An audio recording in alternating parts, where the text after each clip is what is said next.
ونؤمن به ونتوكل عليه ونعوذ بالله من شرور أنفسنا ومن سيئات أعمالنا من يهده الله فلا مضل له ومن يضلله فلا هادي له ونشهد أن لا إله إلا الله وحده لا شريك له ونشهد أن سيدنا ومولانا محمدا عبده ورسوله صلى الله عليه وعلى آله وأصحابه وأزواجه وذرياته وبارك وسلم تسليما كثيرا كثيرا. أما بعد فقد قال الله تبارك وتعالى في كتابه العظيم قل يا أيها الناس إني رسول الله إليكم جميعا صدق الله مولانا العظيم وصدق رسوله النبي الكريم ونحن على ذلك لمن الشاهدين والشاكرين الحمد لله رب العالمين. يا رب صل وسلم دائما أبدا على حبيبك خير الخلق كلهم. محترم بزرگوں اور دوستو، عام طور پر ربیع الاول کے مہینے میں سیرت مقدسہ پر بیانات ہوتے ہیں. سیرت پر بیان کرنے کے لیے جتنا وقت چاہیے ظاہر ہے وہ وقت نہیں ہے، لیکن ان چند منٹوں میں اسی سے متعلق کچھ گفتگو اس وقت کرنی ہے. اللہ کرے وہ گفتگو بولنے والے کے لیے بھی اور سننے والے بھائیوں کے لیے بھی فائدے کا ذریعہ بنے. حضرات، سیرت کے معنی ہوتے ہیں حالات زندگی. تو جب ہم سیرت کا لفظ بولتے ہیں اس کے معنی ہوتے ہیں جناب رسول اکرم صلی اللہ علیہ وسلم کے حالات مبارکہ. اس میں آپ کے شخصی حالات بھی ہوتے ہیں، اخلاقی حالات بھی ہوتے ہیں، معاشرتی حالات بھی ہوتے ہیں، سماجی حالات بھی ہوتے ہیں، عسکری حالات بھی ہوتے ہیں، ملکی حالات بھی ہوتے ہیں، حکمرانی کے حالات بھی ہوتے ہیں. تمام قسم کی گفتگو. اور اس کے علاوہ کچھ چیزیں وہ بھی ہیں کہ جو صرف حضور کی ذات کے ساتھ خاص ہیں.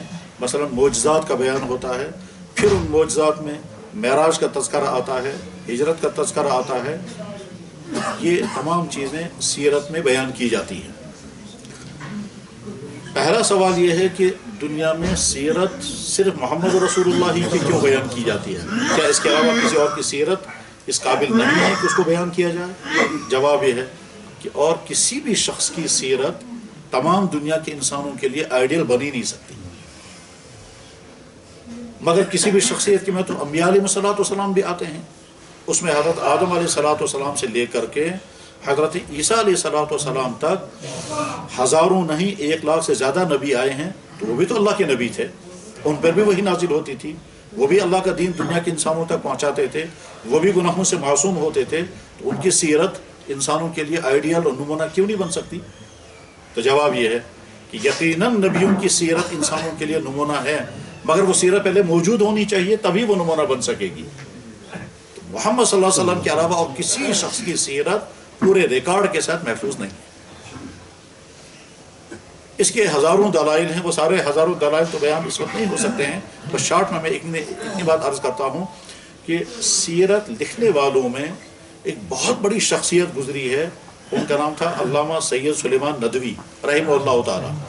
ان کے استاد تھے علامہ شبلی نعمانی، وہ شاگرد تھے سر سید احمد خان کے. تو علامہ شبلی نعمانی نے سیرت لکھنے کا پلان بنایا یہ ارادہ کر کے کہ میں اردو کی سب سے زیادہ مفصل اور مکمل سیرت لکھوں گا. اور اس کے لیے جب انہوں نے سیناپسی بنائی تو بہت بڑی بنی، چونکہ وہ بہت بڑے مصنف تھے، بہت بڑے مؤرخ تھے. بلکہ یوں کہیے کہ اپنے زمانے میں اردو کے تاریخ لکھنے والوں میں سب سے اونچا مقام علامہ شبلی کا ہی تھا. تو مستند مؤرخ. اس سے پہلے ادیب الشان کتابیں وہ لکھ چکے تھے. تو جب انہوں نے سیرت لکھنے کا پلان بنایا اور سیرت لکھنی شروع کی تو 2 جلدیں لکھ پائے تھے اور ان کی وفات ہو گئی. اور پھر اس کے بعد انہوں نے اپنے شاگرد علامہ سلیمان ندوی کا ہاتھ پکڑ کر کے کہا کہ میں نے جو سیرت لکھنے کا ارادہ کیا تھا اس کی تکمیل تم کر دینا. چنانچہ علامہ سلیمان ندوی نے پھر اس سیرت کو مکمل لکھا. 2 جلدیں تو لکھی تھی علامہ شبلی نے اور 5 جلدیں لکھی علامہ سلیمان ندوی نے. تو اس طرح سے 7 جلدوں میں سیرت النبی مکمل ہوئی. یہ جو علامہ سلیمان ندوی تھے یہ بہت اونچے درجے کے محقق، مصنف، انشاء پرداز اور حدیث، فقہ، علم کلام، ادب، ان تمام کے ماہر تھے. اس کا اندازہ آپ اس سے کر سکتے ہیں کہ ایک مرتبہ علامہ اقبال نے کہا تھا علامہ سلیمان ندوی کے متعلق کہ اسلامی علوم کے جوئے شیر کا فرہاد سید سلیمان ندوی کے علاوہ اور کون ہو سکتا ہے. اس جملے کے معنی سمجھانے میں بہت دیر لگے گی تو ہمارا وقت اس میں چلا جائے گا. اس جملے کے معنی میں سمجھانے کو چھوڑ کر کے آگے عرض کرتا ہوں، سید سلیمان ندوی نے مدراس کے اندر سیرت مبارکہ پر 8 لیکچر دیے، اور 8 لیکچروں کا نام ہے خطبات مدراس۔ کہا یہ جاتا ہے کہ اردو کی تو بات ہی نہیں ہے، کسی بھی زبان میں خطبات مدراس جیسے لیکچروں کا مقابلہ نہیں کیا جا سکتا۔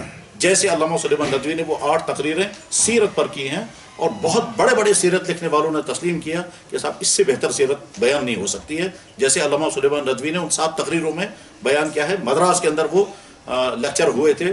مدراس میں کوئی سوسائٹی تھی جو کوشش یہ کرتی تھی کہ خطبات کا اہتمام کریں گے۔ علامہ اقبال سے بھی انہوں نے خطبات کہلوائے تھے، اور وہ علامہ اقبال کے خطبات جو ہے وہ ریکنسٹرکشن کے نام سے چھپے ہیں، اور علامہ سلیمان ندوی نے بھی وہی تقریر کی تھی۔ خطبات مدراس میں ایک جگہ علامہ سلیمان ندوی نے ریفرنس لکھا کہ برطانیہ میں کوئی بہت بڑے سکالر تھے، اس سکالر کا نام ہے ریونڈ سمتھ۔ ریونڈ سمتھ اس نے وہاں سیرت مبارکہ پر لیکچر دیتے ہوئے کیا کہا، خلاصہ اس کا میں عرض کرتا ہوں، وہ یہ کہتا ہے کہ دوسرے کسی مذہب کا ریکارڈ محفوظ نہیں سوائے محمد رسول اللہ۔ ہر مذہب کی ابتدائی حالات نامعلوم، ہم مجبور ہو کر کہتے ہیں یہ مذہبی تاریخی ہے، یہ مذہبی تاریخی ہے، مگر تاریخ کے معیار پر ایک مذہب بھی پورا نہیں اترتا سوائے محمد صلی اللہ علیہ وسلم اور اسلام کے۔ اس کے ہر چیز روشنی میں ہے، اس کی ہر چیز واضح ہے، اس میں کوئی چیز چھپی ہوئی نہیں ہے، یہاں کوئی ڈاؤٹ نہیں ہے، یہاں کوئی دھوکہ نہیں کھا سکتا ہے۔ یعنی اس کے کہنے کا مطلب یہ ہے کہ کسی بھی مذہب کی ابتدائی حالات محفوظ نہیں، اور کسی بھی شخصیت کے تمام حالات محفوظ نہیں ہیں۔ یہ ایک غیر مسلم سکالر برطانیہ کے اندر ایک بڑے انسٹیٹیوٹ میں لیکچر دیتے ہوئے تقریر کرتے ہوئے کہہ رہا ہے۔ حقیقت یہی ہے، کسی نبی کے مکمل اچھا اس نے چونکہ وہ عیسائی ہے تو حضرت عیسیٰ علیہ السلام کا حوالہ دے کر کے کہا، حضرت موسیٰ علیہ السلام کا، حضرت عیسیٰ علیہ السلام کا، مہاتما بدھ کا اور باقی لوگوں کے حوالے دے کر اس نے کہا ان تمام لوگوں کے حالات ہمارے سامنے ہیں۔ حضرت عیسیٰ علیہ السلام کے متعلق اس نے لکھا کہ ہمیں نہیں معلوم ہے ان کی دوستی کن کن لوگوں کے ساتھ تھی، اور ان کے ساتھ ان کے تعلقات کس قسم کے تھے، پھر ان کا جو مذہب شروع ہوا ہے وہ اچانک شروع ہوا ہے یا تھوڑا تھوڑا کر کے چلا، ہمیں یہ تمام، لیکن اس کے مقابلے میں محمد صلی اللہ علیہ وسلم کی تمام حالات۔ تو غرض یہ کہ سیرت صرف محمد رسول اللہ کی دنیا کے انسانوں کے لیے نمونہ بن سکتی ہے، اس لیے کہ باقی کسی نبی، تمام نبیوں پر ہمارا ایمان ہے، مگر کسی نبی کے حالات ہی محفوظ نہیں۔ تو جب حالات ہی محفوظ نہیں ہے تو دوسرے کس شخص کی سیرت کو ہم بطور آئیڈیل کے لوگوں کے سامنے لائیں گے؟ تمام مذہبوں کے تمام ذمہ داران، تمام مذہبوں کے تمام بانیوں کا حال یہی ہے، چاہے وہ زمین کے مذہب ہوں چاہے آسمان سے اترے ہوئے مذاہب ہوں، سوائے ایک، وہ ہے محمد رسول اللہ کی ذات۔ ان کی ایک ایک چیز ریکارڈ میں ہے، کوئی چیز چھپی بھی نہیں ہے، بلکہ وہ چیزیں بھی ریکارڈ میں ہیں جو چیزیں آپ نے تنہائیوں میں کی ہیں، جہاں کوئی بظاہر دیکھنے والا نہیں تھا، مگر اس کے باوجود اس کا کوئی نہ کوئی ریکارڈ موجود ہے۔ پرائیویٹ زندگی میں آپ نے جو زندگی گزاری وہ بھی سارا محفوظ ہے۔ وہ چیزیں کہ جو پردے میں رکھنے کی ہوتی ہیں، لیکن چونکہ وہ محمد صلی اللہ علیہ وسلم کا عمل ہے اس لیے اس کو بھی کتابوں میں نقل کیا گیا۔ بلکہ بعض دفعہ تو تعجب ہوتا ہے ایسی چھوٹی سی بات کہ جس کا بظاہر ہمیں کوئی فائدہ نظر نہیں آتا ہے لیکن وہ بھی محفوظ ہے، جس کو بیان کرنا بھی بعض دفعہ مشکل ہوتا ہے۔ تو غرض یہ کہ ساری چیزیں اللہ کے نبی علیہ الصلوۃ والسلام کی، تو دنیا میں سیرت صرف اس ذات کی بیان کی جائے گی جس کی محفوظ ہو اور وہ دنیا کے تمام انسانوں کے لیے آئیڈیل بن سکے۔ دوسری بڑی وجہ یہ ہے کسی نبی کی زندگی میں ہر انسان کے لیے نمونہ نہیں ہے۔ مثلا حضرت سلیمان علیہ الصلوۃ والسلام بہت بڑے حکمران تھے، بلکہ پوری دنیا میں انہوں نے حکومت کی ہے، ٹھیک، تو ان کی حکومت حکمرانوں کے لیے تو آئیڈیل بن جائے گی، غریبوں کے لیے نہیں بن سکتی، اور اس کے بعد پھر ان کی زندگی کے تمام حالات میں محفوظ نہیں ہے۔ حضرت عیسیٰ علیہ السلام عظیم الشان نبی ہیں، دنیا کے تمام عیسائی انہی کے نام پر اپنے آپ کو عیسائی کہتے ہیں، ہم بھی ان کو اللہ کا نبی مانتے ہیں اور ہمارا ایمان ہے، مگر حضرت عیسیٰ علیہ السلام کی زندگی میں حکمرانوں کے لیے کوئی نمونہ نہیں، کیونکہ انہوں نے کوئی حکمرانی نہیں کی، شوہروں کے لیے کوئی نمونہ نہیں کیونکہ انہیں نکاح کیا ہی نہیں، اولاد پالنے کے متعلق ان کی طرف سے کوئی گائیڈنس سے مل سکتی کیونکہ ان کی اولاد تھی ہی نہیں، نکاح کرنے کے سلسلے میں اسلام کے قوانین کیا ہیں اور اس کے لیے کیا کیا اصول ہونے چاہیے کیونکہ انہوں نے نکاح کیا ہی نہیں تو وہ تفصیلات ہی نہیں ملیں گی، بزنس کرنے کے لیے کیا مذہب ان کی طرف سے کوئی گائیڈنس نہیں ملے گی۔ تو غرض یہ کہ عیسیٰ علیہ السلام نمونہ نہیں بن سکتے حکمرانوں کے لیے، نمونہ نہیں بن سکتے شوہروں کے لیے، نمونہ نہیں بن سکتے ہیں باپوں کے لیے، نمونہ نہیں بن سکتے بزنس مینوں کے لیے، نمونہ نہیں بن سکتے ہیں ایسے لوگوں کے لیے جن کے ساتھ جنگیں ہوئی ہوں، کیونکہ ان کی زندگی میں یہ سارے پہلو تھے ہی، تو جب پہلو نہیں ہیں تو حکمران وہ نمونہ نہیں بن سکتے۔ اسی طرح سے حضرت موسیٰ علیہ السلام عظیم الشان نبی، ہمارا ان پر ایمان ہے، مگر ان کی حیات مبارکہ بھی دنیا کے تمام طبقوں کے لیے نمونہ نہیں بن سکتی ہے۔ غرض یہ کہ تمام طبقوں کے لیے نمونہ اگر کوئی بن سکتا ہے تو صرف ایک، وہ ہے محمد رسول اللہ۔ آپ کی زندگی ہر شخص کے لیے، ہر سوسائٹی کے ہر طبقے کے لیے، انسان کی زندگی کا ایک اسٹیج جوان، تو جوانوں کے لیے بھی محمد رسول اللہ نمونہ، پھر جب شادی ہو جائے گی تو اس کے لیے بھی نمونہ محمد رسول اللہ، پھر آگے جب اولادیں آئیں گے تو اس کے لیے بھی نمونہ محمد رسول اللہ۔ یہ آپ کی شخصی زندگی ہے۔ بزنس مینوں کے لیے کیونکہ آپ نے بزنس بھی کیا ہے، ملازموں کے لیے کیونکہ آپ نے ملازمت بھی کی ہے۔ پھر اس کے بعد جب دین پھیلانے کا سلسلہ شروع ہوا تو پھر سارا قرآن آپ پر نازل ہوا، اور آپ کی زندگی کے سارے پہلو آگے، تو اخلاقی طور پر، معاشرتی طور پر، عسکری طور پر، مصیبتوں کے اعتبار سے، ظلموں کے اعتبار سے، کامیابیوں کے اعتبار سے کوئی پہلو ایسا نہیں ہے جو آپ کی زندگی میں نہ پایا جاتا ہو، بلکہ جو کہیے کہ دنیا میں جو جس شعبے کے بھی انسان ہیں، جب وہ نمونہ ڈھونڈنا چاہیں گے محمد رسول اللہ کی زندگی میں تو نمونہ مل جائے گا۔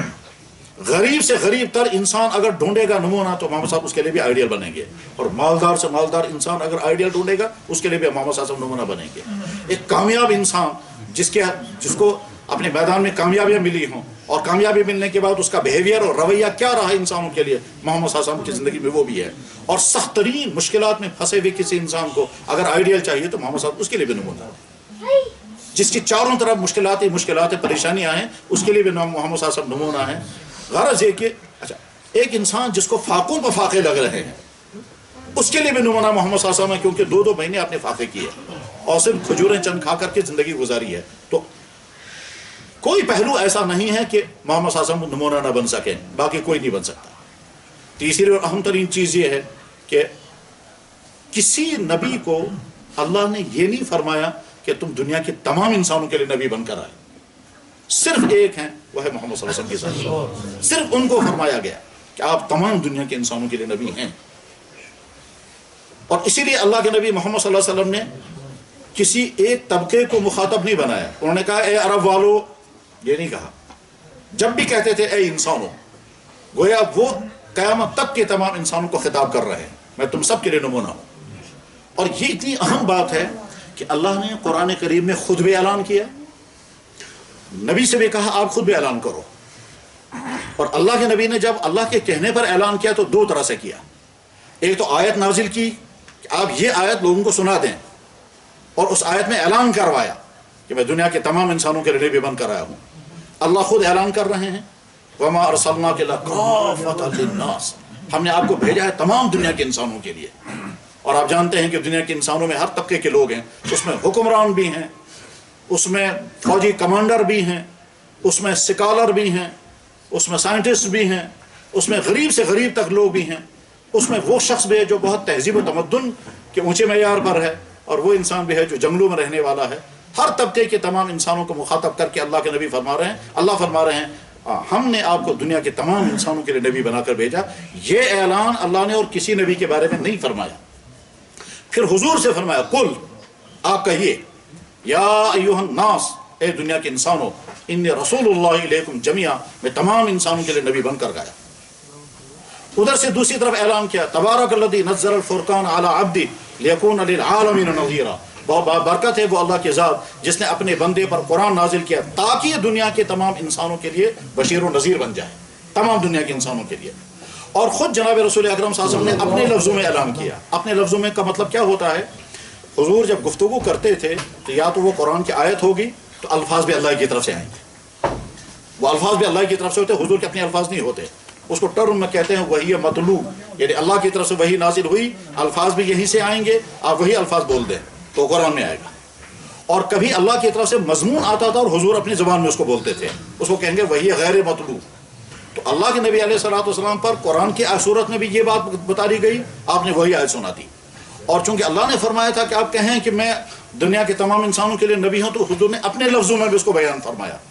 بخاری شریف میں حدیث کئی جگہ پر ہے، اللہ کے نبی علیہ السلام نے ارشاد فرمایا فضلت علی الانبیاء بست، تمام نبیوں پر مجھے 5 چیزوں میں، اور ایک حدیث میں 6 چیزوں میں برتری عطا کی گئی، فضیلت عطا کی گئی، اور کسی نبی کو یہ چیزیں 6 چیزیں نہیں ہیں۔ ان 6 چیزوں میں سے ایک چیز آپ نے یہ بیان فرمائی کہ ہر نبی کسی ایک قوم کے لیے بھیجا جاتا تھا اور مجھے دنیا کے تمام انسانوں کے لیے نبی بنا کے بھیجا گیا.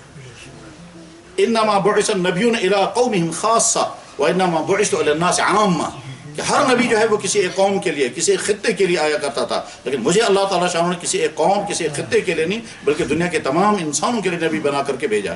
تو اب جب اللہ کہہ رہے ہیں تمام دنیا کے انسانوں کے لیے یہ نبی ہیں، اور حضور بھی خود اعلان کر رہے ہیں دنیا کے تمام انسانوں کے لیے نبی ہیں، اس کے معنی یہ ہیں کہ اللہ کے اس نبی کی زندگی میں نمونہ ہوگا دنیا کے تمام انسانوں کے لیے.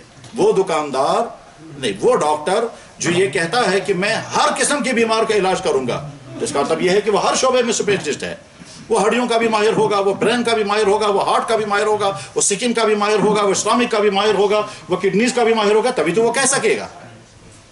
تو ہر چیز میں اسپیشلسٹ ہے، تبھی یہ دعویٰ کوئی کر سکے گا کہ صاحب ہمارے یہاں ہر بیماری کا علاج ہوتا ہے. ورنہ تو ہوتا یہ ہے کہ ہارٹ والا الگ ہوتا ہے، آنکھوں والا الگ ہوتا ہے، ENT الگ ہوتا ہے. اب بیماریاں الگ الگ ہیں، ڈپارٹمنٹ الگ الگ ہیں، لیکن وہ ڈاکٹر کی جو جنرل ہو اور تمام بیماریوں کا علاج کامیاب کر سکے، کہ وہ اگر اسپیشلسٹ کسی ایک میں ہر چیز میں آل راؤنڈر ہوں، تو ایسا تو ہونا بہت مشکل ہے. بس ٹھیک اسی طرح سے اللہ کے نبی علیہ السلام نے جب یہ کہا میں دنیا کے تمام انسانوں کے لیے نمونہ ہوں، اس کے معنی یہ ہے کہ آپ کی دین میں وسعت اتنی ہے، اس میں سب کچھ ہے. اس میں عبادات بھی ہے، اس میں روحانیات بھی ہے، اس میں اخلاقیات بھی ہیں، اس میں سوسائٹی بھی ہے، اس میں معاشرتی زندگی بھی ہے، اس میں قانون بھی ہے، اس میں تہذیب بھی ہے، اس میں کلچر بھی ہے، اس میں حکمرانی بھی ہے، اس میں تنہائیوں کی زندگی بھی ہے. کوئی زندگی کا شعبہ ایسا نہیں ہو سکتا ہے کہ جس کے بارے میں اللہ کے نبی علیہ السلام کی زندگی میں کوئی نمونہ نہ ہو، کیونکہ وہ اعلان کر رہے ہیں دنیا کے تمام انسانوں کے لیے میں نبی بن کر کے آیا ہوں. تو سیرت صرف محمد رسول اللہ کی دنیا کے انسانوں کے لیے ہے، اور ریکارڈ میں بھی صرف انہی کی ہے اور کسی کی نہیں. اور آخری بات کہ محمد صلی اللہ علیہ وسلم کی ذات اقدس اور آپ کی شخصیت، وہ شخصیت ہے کہ اللہ نے اعلان کیا یہ نبی ہیں، فرشتوں نے اعلان کیا کہ نبی ہیں، تمام باقی مذہبوں کے ذمہ داران نے اعلان کیا کہ نبی آنے والا ہے، حتیٰ کہ وہ مذہب جن کے ہاں آج صرف شرک ہے ان مذہبوں کے بڑوں نے بھی اعلان کیا ہے، ویدوں کے اندر موجود ہیں. اور ایسی عجیب بات آدمی حیران ہو جاتا ہے جب ویدوں میں حضور کا نام موجود ہے، نام مبارک موجود ہیں، کہیں محمد کے لفظ کے ساتھ، اور سنسکرت زبان میں محمد کی میننگ ناراشنس کے لفظ سے آتی ہے. محمد کے معنی وہ شخص کہ جس کے حالات جو بھی پڑھے گا تو تعریف کرنے پہ مجبور ہو جائے گا، جس کو کہیں بھی کوئی پوائنٹ نظر نہیں آئے گا کہ صاحب یہ اس کی زندگی میں کمی ہے، ایسی زندگی والا جس کو ہر شخص پڑھے سنے تو تعریف کرنے پہ مجبور ہو جائے. محمد کی میننگ یہی ہے، جس کی ہر شخص تعریف کرنے پہ مجبور ہو جائے. ناراشنس سنسکرت زبان میں اس کے معنی بھی یہی ہے کہ جس کی تعریف ہر انسان کرنے پہ مجبور ہو جائے. تو سیرت صرف محمد رسول اللہ کی اس دنیا کے انسانوں کے لیے آئیڈیل نمونہ ہے.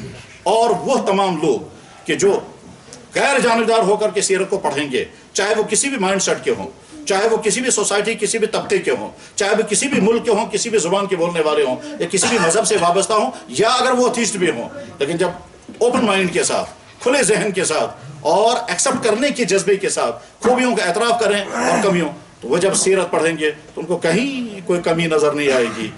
محمد رسول اللہ بحیثیت جوان آئیڈیل جوان، محمد رسول اللہ بحیثیت رہنما آئیڈیل رہنما، محمد رسول اللہ بحیثیت رولر آئیڈیل رولر، محمد رسول اللہ بحیثیت دوسری قوموں کے ساتھ جنگیں ہوئی ہیں. دنیا کی تاریخ میں ایسا جنرل نہیں مل سکتا ہے، صرف محمد رسول اللہ وہ جنرل ہیں جن کی پوری کوشش یہ ہوتی تھی کہ نہ ہمارے آدمی مریں نہ دشمن کے انسان مریں. اور اسی وجہ سے 27 جنگیں تو حضور نے خود کی ہیں، اور تقریباً 80 سے زیادہ جنگیں حضور کے زمانے میں دوسرے صحابہ کے ذریعے سے کرائی گئی، لیکن مرنے والوں کی کل تعداد صرف 1018 آدمی ہے، جس میں کافر بھی ہیں اور ایمان والے بھی ہیں. بس اتنے پر محمد رسول اللہ صلی اللہ علیہ وسلم نے ایک انقلاب برپا کر دیا اور ایسی آئیڈیل حکومت کھڑی کر دی. جب محمد صلی اللہ علیہ وسلم مدینہ گئے ہیں تو ایک چپا زمین آپ کے قبضے میں نہیں تھا، اور 10 سال کے بعد 12 لاکھ مربع میل پر اسلامی حکومت حضور کھڑی کر چکے تھے. اور اسلامی حکومت کھڑی کرنے کے بعد حضور کی شخصی زندگی یہ تھی کہ حضور کے گھر میں کھانے کا انتظام نہیں تھا، اور حضور نے اپنے گھر کے قرضہ لیا، جو بھی قرضے کے لیے لیے، اور وہ جو گھر والوں میں تقسیم کر دیے، اور اپنی کوئی چیز وہاں بند رکھی، یہودی کے پاس گروہ رکھی، اور اس کے بعد ان کی وفات دنیا سے تشریف لے گئے. اور وہ جو چھڑا نہ سکے، نہیں وہ زرہ چھڑا نہیں سکے، جس کا تذکرہ بخاری شریف میں باب وفات نبی کے باب میں آتا ہے، کتاب المغازی کے اخیر میں. یہ نمونہ انسانی تاریخ میں کسی حکمران کی زندگی میں نہیں مل سکتا. تو محمد صلی اللہ علیہ وسلم آئیڈیل جوانوں کے لیے، محمد صلی اللہ علیہ وسلم آئیڈیل بزنس مینوں کے لیے، محمد صلی اللہ علیہ وسلم آئیڈیل حکمرانوں کے لیے، محمد رسول اللہ صلی اللہ علیہ وسلم آئیڈیل اخلاق والوں کے لیے، محمد صلی اللہ علیہ وسلم آئیڈیل ہر طبقے کے انسانوں کے لیے۔ لقد کان لکم فی رسول اللہ اسوۃ حسنہ۔ اللہ تعالیٰ شانہ فرماتے ہیں میں نے ایک ایسا نبی تمہارے لیے بھیجا ہے، ایسا نبی جس سے زیادہ ہمدرد اس کائنات میں تمہارا کوئی ہو ہی نہیں سکتا۔ لقد جاءکم رسول من انفسکم عزیز علیہ ما عنتم، ایک ایسا نبی میں تمہارے لیے بھیج رہا ہوں کہ تم کو پاؤں میں کانٹا چبھ جائے، تمہیں تکلیف ہو یا نہ ہو، میرے اس نبی کو تو بہت تکلیف ہوتی ہے، ایسا شفیق۔ اور قرآن کریم میں آیت پڑھ کر میں بات ختم کرتا ہوں۔ اللہ تعالیٰ شانہ فرماتے ہیں النبی اولیٰ بالمؤمنین من انفسہم۔ اس آیت کے ترجمے کئی کیے گئے ہیں، ایک ترجمہ اس کا یہ ہے تم اپنے اتنے ہمدرد نہیں ہو جتنا میرا نبی تمہارا ہمدرد ہے، تم اپنی اتنی فکر کرنے والے نہیں ہو جتنا میرا نبی تمہارا فکر کرے گا، تمہارے جسم کا تمہارے ذمہ اتنا حق نہیں ہے جتنا میرے نبی کا تم پر حق ہے۔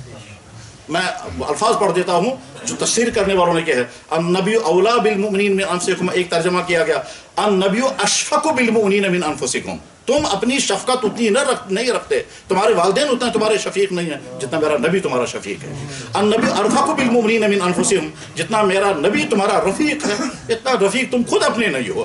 اور نبی احق بالمؤمنین من انفسہم، تمہارے جسم کا تم پر اتنا حق نہیں ہے جتنا میرے نبی کا تمہارے ذمہ حق ہے۔ اور کبھی جب اللہ کے نبی علیہ السلام صرف جوانوں کو مخاطب بناتے اتنا غم کے ساتھ کہتے تھے یا معاشر الشباب، میری امت کے جوانوں اپنی جوانی کی حفاظت کرنا، اتنی محبت کے ساتھ تو والدین بھی اپنی بچوں کو نہیں پکار دے جتنی محبت کے ساتھ حضور نے۔ اور ایک مرتبہ ایک صحابی کو حضور نے، جوان لڑکا تھا، اس کے بارے میں کچھ لوگوں نے اعتراض کیا تو حضور نے گلے لگا کر کے کہا یہ میرا پیارا ہے، یہ میرا پیارا ہے، اور جتنے مجھے پیارے ان میں سب سے زیادہ پیارا ہے، حالانکہ وہ کسی غلام کا لڑکا تھا۔ زید بن حارثہ کے بیٹے اسامہ بن زید، محمد رسول اللہ۔ یہی وجہ ہے کہ اگر تانے دیے جاتے ہیں تو حضور کو، کارٹون بنتے ہیں تو حضور کے، سوال یہ ہے دنیا کے باقی مذہبوں کے کسی سربراہ کا کارٹون کیوں نہیں بنتا؟ اور ہم مسلمانوں نے کبھی، ہماری تاریخ ہے، ہم نے کبھی کسی مذہب کی شخصیت کی توہین کبھی نہیں کی۔ ہمارا دین، ہمارا نبی ہمیں تہذیب سکھاتا ہے، ہم نے نہ کبھی نہ موسیٰ کی نہ عیسیٰ کی، وہ تو ہمارے نبی ہیں، نہ کسی رام کی نہ بدھ کی کبھی توہین کی ہے۔ جنگیں قوموں کے ساتھ ہوتی رہی ہیں، ان جنگوں میں بھی کبھی کسی مسلمان نے، عیسائیوں کے ساتھ جنگیں ہوئی ہیں کئی سو سال تک، کبھی کسی مسلمان نے نہ حضرت عیسیٰ علیہ السلام کی نہ حواریین کی توہین کی۔ ہندوؤں کے ساتھ جنگیں ہوتی رہی ہیں، کبھی کسی مسلمان نے نہ کسی رام نہ کرسچن کی کبھی کوئی توہین نہیں کی۔ ہاں باقی قومیں دیکھ لیں ان کا رویہ کیا ہے۔ سوال یہ ہے کہ جب نہ مہاتما بدھ کی توہین ہوتی ہے، نہ عیسیٰ مسیح کی توہین ہوتی ہے، نہ موسیٰ علیہ السلام کی توہین ہوتی ہے، نہ کنفیوشس کی توہین، نہ زرتشت کے بڑے سربراہان کی، نہ تاؤز، جتنے دنیا میں مذاہب ہیں کسی مذہب کے سربراہ کی کوئی توہین نہیں ہوتی ہے۔ تاکہ دنیا کے لوگوں کے سر میں درد کیوں ہے کہ صرف توہین ہوگی تو محمد رسول اللہ کی؟ وجہ اس کی یہ ہے پھلدار درخت کو سارے ہی پتھر مارتے ہیں، اور توہین کرنے والے جب حضور کی شخصیت کو پڑھتے ہیں شروع سے لے کر اخیر تک تو بتائیں کہ حضور کی ذات اقدس کے اندر خرابی کہاں ہے؟ جواب ہے ہر شخص یہ کہے گا آخر میں محمد ہم نے تم نے پہچانا نہیں تھا اس لیے ہم سے یہ غلطیاں ہوئی۔ بہرحال اللہ کا فضل، ہم محمد صلی اللہ علیہ وسلم کو نبی کامل مانتے ہیں، ہمارا ان پر ایمان ہے، وہ رحمت للعالمین، وہ خاتم النبیین، سید الانبیاء والمرسلین، سارے معجزات سب زیادہ انہی کو عطا کیے پورے عالم کے لیے، صرف محمد صلی اللہ علیہ وسلم نبی ہیں۔ اور ہم دنیا کی تمام قوموں کو مخاطب بنا کر کہہ سکتے ہیں اے دنیا کی قوموں، تمہارے لیے اگر مکمل آئیڈیل کوئی ہے تو صرف اور صرف محمد الرسول۔ وآخر دعوانا ان الحمد للہ رب العالمین برحمتک یا ارحم الراحمین۔